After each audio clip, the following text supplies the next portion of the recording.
നമുക്ക് അതിഥിയായി ഇവിടെ എത്തിയിരിക്കുന്നത് മറ്റാരുള്ള നമ്മുടെയൊക്കെ പ്രിയപ്പെട്ട CPI ദേശീയ സെക്രട്ടേറിയറ്റ് അംഗമായ ശ്രീ പന്ന്യൻ രവീന്ദ്രനാണ്. അദ്ദേഹത്തെ നമുക്ക് സ്നേഹത്തോടെ സ്വാഗതം ചെയ്യാം. നമസ്കാരം Shri Pannyan Raveendran, good morning. Hello മലയാളത്തിലേക്ക് സ്വാഗതം. ഗുഡ് മോർണിംഗ്, വളരെ സന്തോഷം. രാവിലെയാണ് ബ്രേക്ക്ഫാസ്റ്റ് കഴിഞ്ഞോ? ഇല്ലില്ല, കഴിഞ്ഞില്ല, ആയിട്ടില്ല. ഓക്കെ. ശ്രീ പന്ന്യൻ രവീന്ദ്രൻ, നമ്മളിപ്പോ കഴിഞ്ഞ ദിവസത്തെ എന്തോ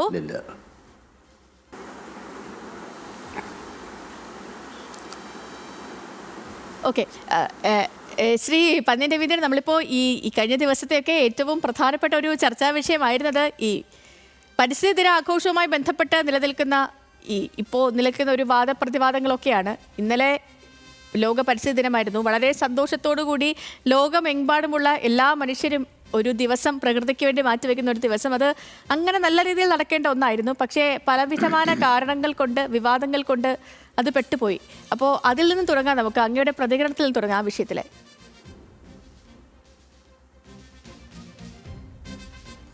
അല്ല, രാജ്ഭവൻ എന്ന് പറയുന്നത് നമ്മളൊരു സർക്കാർ സംവിധാനമാണ്. കേന്ദ്ര ഗവൺമെൻറ്റിൻ്റെ പ്രതിനിധിയാണ് നമ്മുടെ ഗവർണർ. ഇവിടെ രാജ്ഭവനിൽ നമ്മുടെ കാര്യങ്ങൾ നോക്കാൻ ഇവിടെ ഉണ്ട്. ആ രാജ്ഭവനിൽ നടക്കുന്ന ഇതുപോലൊരു പരിപാടിയിൽ ഏതെങ്കിലും ഒരു പ്രത്യേക വിഭാഗത്തെ പ്രീണിപ്പിക്കുന്ന ഒരു സമീപനം ഉണ്ടാകുന്നത് ശരിയല്ല. അതും പ്രത്യേക വിഭാഗമെന്ന് പറഞ്ഞാൽ RSSൻ്റെ അവർ ഉപയോഗിക്കുന്ന ഒരു രീതി ഗവർണർ ബംഗ്ലാവിൽ പറ്റില്ല എന്നാണ് മന്ത്രിയുടെ പൊതു നയം. അത് മന്ത്രി മാത്രമല്ല, നാടിൻ്റെ പൊതുനയം അതാ. RSS എന്ന് പറയുന്ന ഒരു വർഗീയ വിദ്വേഷം പരത്തുന്നതിൽ വളരെ പ്രധാനപ്പെട്ട പങ്ക് വഹിച്ച ഒരു പ്രസ്ഥാനമാണ്. ആ പ്രസ്ഥാനത്തിൻ്റെ ഒരു കേന്ദ്രത്തിൽ അവർ നടത്തുന്ന ആചാരങ്ങളും അനുഷ്ഠാനങ്ങളും ഗവർണർ ബംഗ്ലാവിൽ എങ്ങനെയാവാം? അത് ഗവർണർ അതിനെ ശക്തമായി അനുകൂലിക്കുകയും ചെയ്യുന്നു. ഗവർണർക്ക് രാഷ്ട്രീയ ചിന്താഗതിയൊക്കെ ആവാം, പക്ഷെ ഗവർണർ ഒരു കോമൺ മേന, നമ്മുടെ നാട്ടിൻ്റെ പ്രതിനിധിയായി കാര്യങ്ങൾ നോക്കാനുള്ള ആളാണ്. അതിനു പകരം അദ്ദേഹം ചെയ്യുന്നത് ഏറ്റവും മോശമായ ഒരു സമീപനമാണ് ചെയ്തത്. അതിനെതിരെ വലിയ പ്രതിഷേധമുണ്ടായി. നമ്മളൊക്കെ ഇന്നലെ നാട്ടിലാകമാനം മരം നടാനും മരം വെച്ച് പിടിപ്പിച്ചുകൊണ്ട് നമ്മുടെ നാട്ടിൻ്റെ പാരിസ്ഥിതി സ്ഥിതികൾ പൊതുവിൽ നിലനിർത്താനും വേണ്ടി പരിശ്രമിക്കുക. അതിനുവേണ്ടി പ്രവർത്തിക്കുന്ന നമുക്ക് ഇതുപോലൊരു അനുഭവം ഉണ്ടാകുന്ന ഒരിക്കലും ശരിയല്ല. ലോകരാജ്യങ്ങളാകമാനം പാരിസ്ഥിതിക ദിനമാണ് ഇന്നലെ. ആ ദിനത്തിൽ ഒരു പരിപാടി കൃഷിവകുപ്പുമായി ബന്ധപ്പെട്ട് രാജ്ഭവനിൽ നിശ്ചയിച്ചതാണ്. അതിനിടയിൽ സാധാരണ കൊല്ലക്കടിയിൽ സൂചിവെക്കുന്നതെന്ന് പറയും പോലെ ഒരു സമീപനം ഗവർണർ സ്വീകരിച്ചത് തികച്ചും തെറ്റാണ്. അതൊരിക്കലും അംഗീകരിക്കാൻ കഴിയില്ലെന്നാണ് മന്ത്രി പ്രസാദ് പറഞ്ഞത്. ശ്രീ പന്ന്യൻ രവീന്ദ്രൻ, അങ്ങ് പറഞ്ഞതുപോലെ ഇപ്പം ഈ നിലവിലെ പ്രശ്നം അത് ഈ ചിത്രമല്ല, ആ ചിത്രത്തിൽ ഉപയോഗിച്ചിരിക്കുന്ന കൊടിയാണ്. കാരണം അത് RSS സ്ഥാപനങ്ങളിൽ അല്ലെങ്കിൽ RSSന്റെ പരിപാടികളിൽ മാത്രം ഉപയോഗിച്ച് വരുന്ന ഒരു കൊടിയാണ് അതിലെ ഭാരതാംബയുടെ ചിത്രത്തിൽ ഉപയോഗിച്ചിരുന്നത്. ആ കാര്യം വളരെ ക്ലിയർ ആയിട്ട് മന്ത്രി P. പ്രസാദ് ആവട്ടെ, ബിനോയ് വിശ്വമാകട്ടെ, അവരൊക്കെ മാധ്യമങ്ങൾക്ക് മുന്നിൽ പറയുകയും ജനങ്ങളിലേക്ക് എത്തിച്ചതുമാണ്. പക്ഷേ ഇവിടുത്തെ പ്രശ്നം ശ്രീ പന്ന്യൻ രവീന്ദ്രൻ, ഈ BJP RSS നേതാക്കൾ, ഇപ്പോൾ കുമ്മനം രാജശേഖരനാകട്ടെ, PS ശ്രീധരൻപിള്ള ആകട്ടെ, ഇവരൊക്കെ പറയാൻ ഇപ്പോൾ ശ്രമിച്ചുകൊണ്ടിരിക്കുന്നത് ഭാരതാംബയെ എതിർക്കുന്നവരാണ് ഇടതു മുന്നണിക്കാർ എന്നാണ്. ഭാരതാംബ എന്ന് പറയുന്നത് ഒരു വ്യാഖ്യാനമാണ്. നമ്മളെല്ലാവരും രാജ്യത്തിൻ്റെ സ്വന്തമാണ്. ഭാരതമാതാവ് എന്ന് നമ്മൾ പറയാറുണ്ട്. ആ ഭാരതമാതാവ് എന്ന് പറയുന്നൊരു തെറ്റുമില്ല.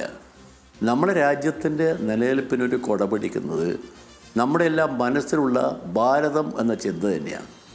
അതിലൊരു ഭാഗവുമില്ല. പക്ഷെ അത് ശിഥിലീകരിച്ച് പ്രത്യേക സമുദായത്തിൻ്റെ മാത്രം ഭാഗമാക്കാൻ, ഒരു പ്രത്യേക മതവിഭാഗത്തിന് മാത്രം ഭാഗമാക്കാൻ ശ്രമിക്കുന്നതാണ് അപകടകരമായ സൂചന. നമ്മുടെ ഭരണഘടനയിൽ പറയുന്നത് എന്താ? ഒരു മതനിരപേക്ഷ രാജ്യമാണ് ഇന്ത്യ എന്ന. ആ മതനിരപേക്ഷ രാജ്യമാണ് ഇന്ത്യ എന്ന് നമ്മളെ ഭരണഘടനയിൽ എഴുതി വച്ചിട്ടുണ്ട്. അന്നൊരുപാട് തർക്കമുണ്ടായിരുന്നു. ആ തർക്കം അന്ന് മഹാഭൂരിപക്ഷം ശബ്ദ വോട്ടോടെ ആ തർക്കം അവിടെ വെച്ച് അവസാനിപ്പിച്ചതാണ്. അതിനുശേഷം വന്ന ഭരണഘടനയിൽ ഇതുപോലെ ഒരു നയം സ്വീകരിക്കാൻ ഇപ്പോൾ ഭരിക്കുന്ന ആളുകൾ തീരുമാനിച്ചാലോ? എന്തൊക്കെ ഇപ്പോൾ എടുക്കുന്ന തീരുമാനങ്ങൾ എന്താ?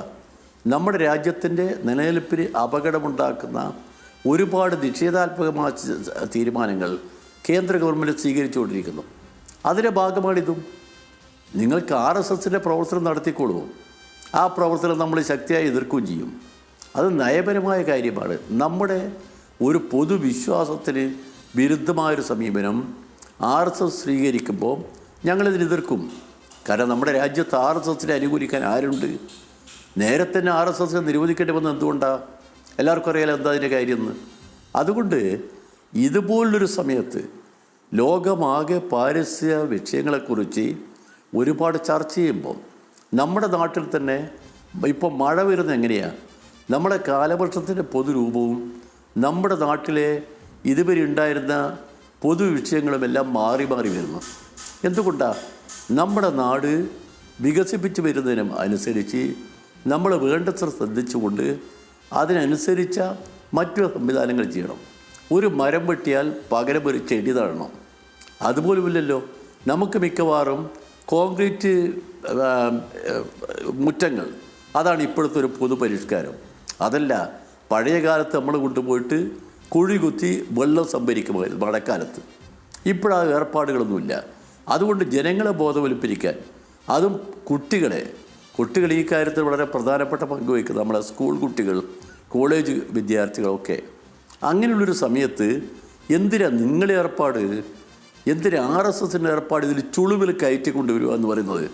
അതിനും ഒരു സംസ്ഥാനത്തിലെ ഗവർണർ കൂട്ടുനിൽക്കുക എന്ന് പറയുന്നത് നമുക്ക് അപമാനകരമാണ്, ഒരിക്കലും സ്വീകരിക്കാൻ പറ്റാത്തതാണ്. ശ്രീ പന്ന്യൻ രവീന്ദ്രൻ, ഇപ്പോൾ ഈ വിഷയം ഉടനൊന്നും പരിഹരിക്കപ്പെടില്ല എന്നൊരു സൂചനയാണ് ഇപ്പോൾ ഗവർണറുടെ വാക്കുകളിൽ നിന്നും മനസ്സിലാകുന്നത്. ഭാരതാംബയുടെ ചിത്രം ഒരു കാരണവശാലും ഈ രാജ്ഭവനിൽ നിന്നും മാറ്റില്ല എന്ന് അദ്ദേഹം അർത്ഥശങ്കയ്ക്കിടയില്ലാത്ത രീതിയിൽ പറഞ്ഞു പ്രതിഫലിക്കുകയും ചെയ്തിട്ടുണ്ട്.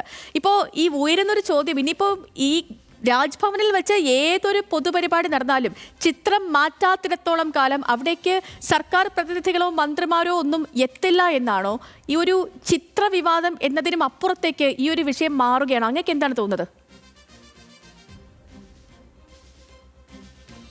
അല്ല, അങ്ങനെ ഒരു സമീപനം ഗവർണർ സ്വീകരിക്കാൻ പറ്റില്ല. ഗവർണർ എന്ന് പറയുന്നത് ഞാൻ നേരത്തെ പറഞ്ഞൊരു സംസ്ഥാനത്തിൻ്റെ കാര്യങ്ങൾ നോക്കാനുള്ള കേന്ദ്ര ഗവൺമെൻറ്റിലെ പ്രതിനിധിയാണ്. ആ ഗവർണർ അദ്ദേഹം നീതിമാനായി പ്രവർത്തിക്കണം. ഒരുപാട് ഗവർണർമാർ വന്ന നാടായത്. ആ ഗവർണർമാർ വന്ന നാട്ടിൽ വിവാദങ്ങൾ പലരും വിവാദമില്ലാത്ത നമ്മുടെ നാടിനെ കൊണ്ടുപോയതാണ്. എന്നാൽ വിവാദം ഉണ്ടാക്കിയേ മതിയാകുമെന്ന് ഒരു പ്രത്യേക ചിന്താഗതിയിൽ നമ്മുടെ സംസ്ഥാനത്തിലെ ഗവർണർ തീരുമാനിച്ചാൽ അതിനെതിരെ ഒരു നിലപാടെടുക്കാൻ പാർട്ടി മാത്രമല്ല ഇടതുപക്ഷ ജനാധിപത്യ മുന്നണിയും നമ്മുടെ രാജ്യത്തെ സ്നേഹിക്കുന്ന മതനിരപേക്ഷ പ്രസ്ഥാനങ്ങൾ ഒരുമിച്ച് നിൽക്കുന്ന ഒരു കാലം വരുന്നു എന്നാണ് ആ സൂചന എന്നെനിക്ക് തോന്നുന്നു. യെസ്, വളരെയധികം നന്ദി ശ്രീ പന്ന്യൻ രവീന്ദ്രൻ, നമുക്കൊപ്പം ചേർന്നതിനും ഇത്രയും സമയം ഞങ്ങളുടെ പ്രേക്ഷകർക്ക് വേണ്ടി പങ്കുവച്ചതിനും. അങ്ങേക്ക് നല്ലൊരു ദിവസം കൂടി നേരുകയാണ്. ഓക്കെ, സന്തോഷം.